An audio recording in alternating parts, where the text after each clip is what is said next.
Hello everyone, today I am going to continue chapter 1 crop production and management. In our previous section we discussed about the first two steps, that is the preparation of the soil and second is sowing. But today I am going to start from the point number 3, adding manure and fertilizer.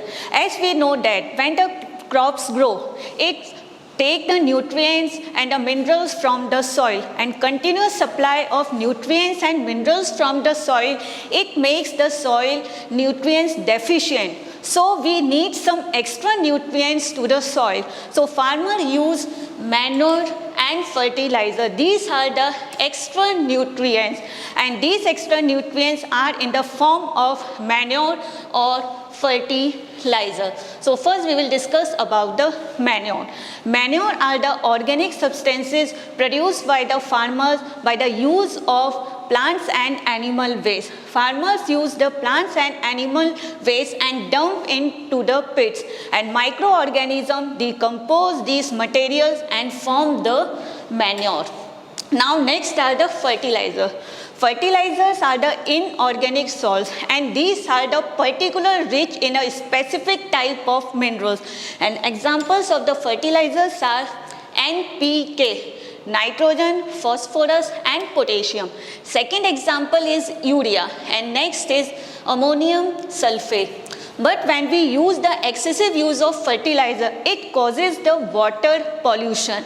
Sometimes it also the soil becomes the less fertile. So to replenish the soil, we have to use adding manure as more as the, in case of fertilizer, if we are using it, it causes the water pollution. It loses the soil texture. So we have to increase the use of manure. And the next is the crop rotation. Alternately, we have to grow the two different kinds of crop. So it prevents the water pollution also, or the soil become more and more fertile. Next is the leguminous plant. Leguminous plants are those plants which have the rhizobium bacteria in their root nodules. Such type of plants increase the soil fertility. So after a particular type of, suppose that we used to grow the wheat plant, after the wheat plant we can grow the leguminous plant. So by the use of these manure and fertilizers, we can increase the minerals and nutrients in the soil. Now the next step is irrigation. As we all know that without water life is not possible, so plants and crops also needs the water. So water, life depends on the water. So for the crops also it needs the water, and the sources of water are lakes, wells, tube wells, ponds and rivers.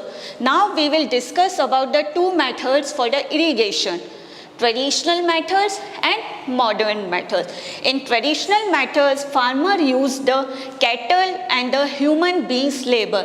It is cheaper method, but it is very less efficient.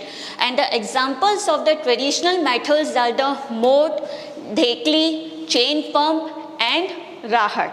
But in this chapter we will discuss about the modern methods. These are very efficient method.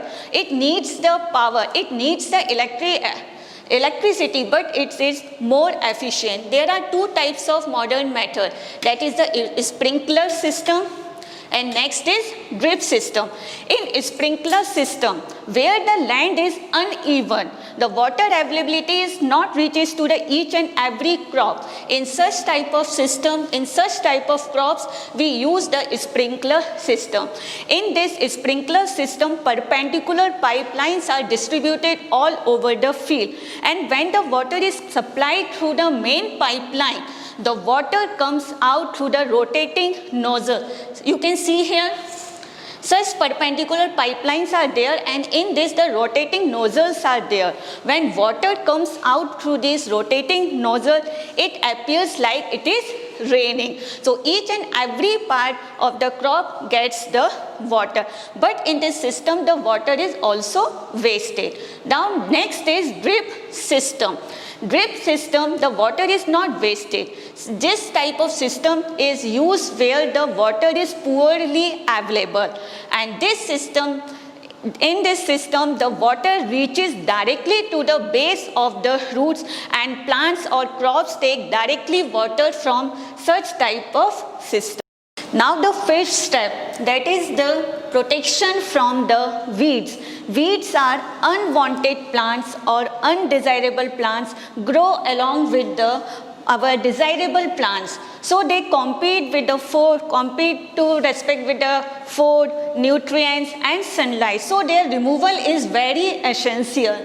So these can be removed by cutting or uprooting directly from the roots with the help of khurpi. This is a manual method. Now there is another method, which in that method we are using the chemicals to remove the weeds, and these chemicals, the chemicals which are used to remove the weeds, are known as weedicides. Example of weedicide is 2,4-D. These chemicals are sprayed directly on the crops and weeds, but they do not cause the harmful effect on the crops, but due to these chemicals, weeds are died.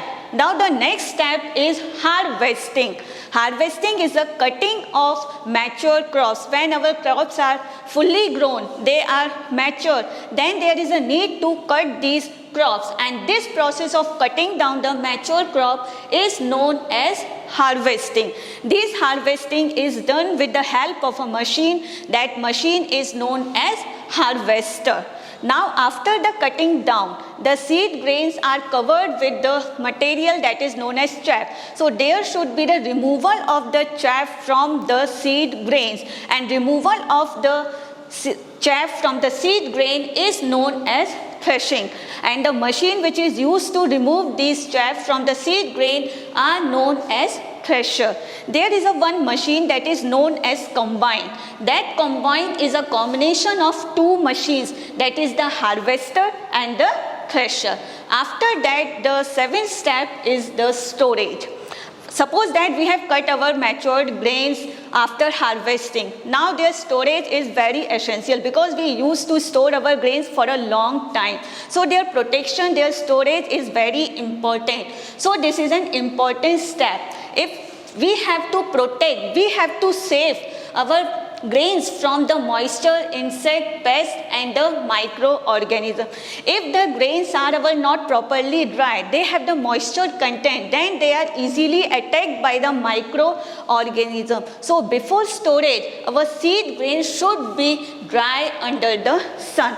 After they are completely dried, then their storage is done. They are stored in the jute bags or metallic bins. Suppose that the grains are a very large amount, so they should be stored under a large amount. For that we are using the silos and granaries. That's all in this chapter, and for the further details you can visit the school website. Thank you.